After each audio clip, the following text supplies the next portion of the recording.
okay? I homeschooled my intelligent children. They're brilliant. I also worked numerous years on the Republican Platform Committee and then decided that it seemed like the Republicans and the Democrats were sort of different wings of the same bird and gave that up. I did vote for Ron Paul. I wrote him in the end. I worked the precinct up in Cave Creek. I wrote an article and submitted it to Freedom Phoenix, 6 pages, sent it to the Attorney General on voter fraud. I harass my son's school every chance I get if they're not dealing with it appropriately. But one of the things that's really become sort of a pet peeve of mine, because my children are not vaccinated, and I am a food researcher, which means I read ingredients excessively, I started researching what was going on with the H1N1. I found it alarming that Baxter has a lawsuit against them because they released 72 kilos to 4 different nations, to 17 different laboratories, mislabeled vials. One exploded in a mass transit. What the hell is it doing there? I don't know. Okay, in Switzerland. And it was a mixture of avian, Spanish, regular flu. Doesn't happen accidentally. Had to be sort of done. Engineered. Engineered, yes. So the lawsuit is not just against Baxter. It's also against Jan Napolitano. It's against the FDA, the CDC, Barack Obama, and others. You don't hear about this on the news. I know about it. Now, those who do the research are going to find out about it. The other thing that I found amazing is when I started researching it, I pulled up the Baxter patent. The patent for the H1N1 virus, which is right here. I highlighted it. H1N1, no, maybe I didn't highlight it. There it is, yes I did. H1N1 virus, which appeared this spring, and this patent was filed August 28, 2007. I'm sorry, but you cannot file for a patent for a vaccination if the virus doesn't exist. The other thing that really bothers me is we have swine flu trials that are going on. The first trials were done in Australia, Women's and Children's Hospital. This is a place that's chosen all the time, and they injected 6-month-old babies. I mean, these children had not read the Nuremberg Code. I find that amazing. How much damage? How much? 2 people died. They're not telling us yet, as far as how much damage. Okay. We had deaths. Oh, deaths? You know what? The first vaccinations that were done were the avian, and something like 25% of the people died on the spot. Polish immigrants, homeless, just sort of push them under the rug, push them in the grave. So the bottom line is, we've got the WHO, World Health Organization. Okay. Now, there's a little bit of controversy. Some people say that they can control who gets vaccinated because the United States is one of the 194 signatories of the Constitution. I don't really want to get into that, but they're having secret meetings and they're refusing to release their minutes. That's what bothers me. We have the International Swine Flu Conference that took place the 19th through the 20th, and I'm going to read you quickly what was on their agenda. I found this really amazing.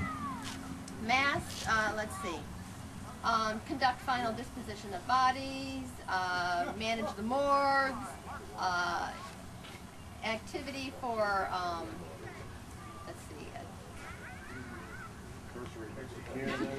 stopping incarcerating travelers. I mean, the list goes on and on on what they've done. They broke out in sessions, and they screened who could come. So the media, if you were at all outspoken, conservative, they stopped you from coming.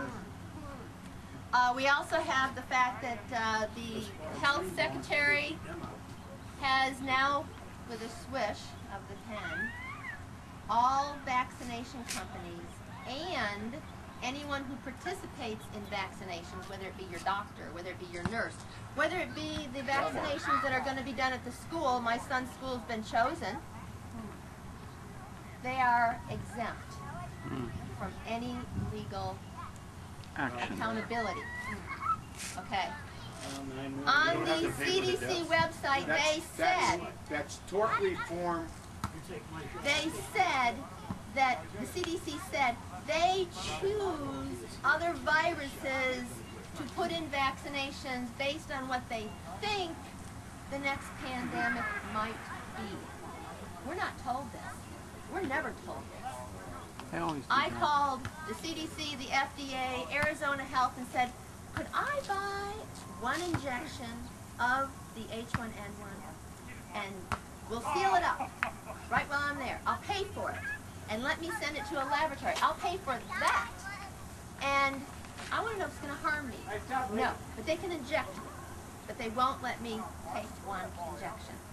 So I have a little bit of a pet peeve with that too. Then we get on to the military. Your favorite guinea pig. You know, there's just tons of articles on the website. I mean, here's one. U.S. military begins avian flu pandemic. Okay, Pentagon wants authority to post almost 400,000 military personnel. You know, I'd like them all home, to be honest with you, but not to corral me up and inject me. Forced vaccinations, quarantine camps, healthcare interrogations. They say at this point it's not mandatory, then why are people threatened to lose their job if they don't get it? That's mandatory. Oh, how about what they're doing in Massachusetts with the RFID bracelets? Yes. Yes. Okay, then we have National Guard drills. Wow. You know, I like the National Guard. I want them all home. But here they did a National Guard drill at a high school where they brought in fake vials and Humvees, and I call that terrorizing our kids, if not indoctrinating them. Then we've got the FEMA concentration camps. You know, it's amazing. It's like, well, what's all this gonna actually do? Am I afraid of the virus? No, I'm not afraid of the virus. Am I afraid of the vaccination? You bet I'm afraid of the vaccination. I'm afraid of the government. Here I have a patent, and it's multi-purpose cremation containers, and it comes in 3 sizes, child, adult, and supersize. There's 500,000 of them sitting at FEMA in Alabama, and they're buying body bags by the gazillions. Now, I found this really interesting, too. You know, this is a dangerous profession to be in. 100 dead scientists and microbiologists. And you know what? You can read. They say that a lot of them committed suicide, but when you find that they've got cords wrapped around their neck and they've had their car driven off, or they've got shotgun wounds to the head. Vince Foster, the finger was behind the trigger. Yeah, it's like, I'm sorry, but somebody's trying to keep these guys silenced. Silenced. Oh, who was it I heard Art just Bell. recently? Now, it goes further. There was someone who was associated with a case that was shot dead in a parking lot in a car, and he was a witness.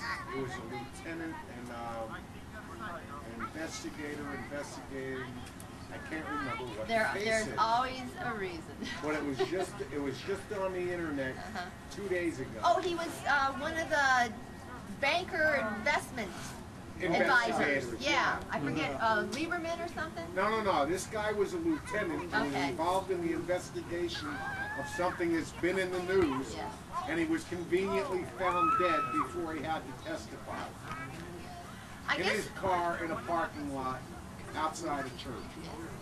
I guess what really bothers me is when it comes to the vets, I hate to say it, but they've been using the vets as guinea pigs for a very, very, very long time. Now they're using our children as guinea pigs. FDA has tested and found squalene in the anthrax vaccination. You know, the veterans came back, 98% of them tested positive for squalene. They came back disabled. Squalene is going to be in the H1N1 vaccination. It was not in the trials, though. It wasn't in the trials, and 100% of the mice that they tested ended up with rheumatoid arthritis. 100% of the mice. The missing, now here's another missing link. You know, the 9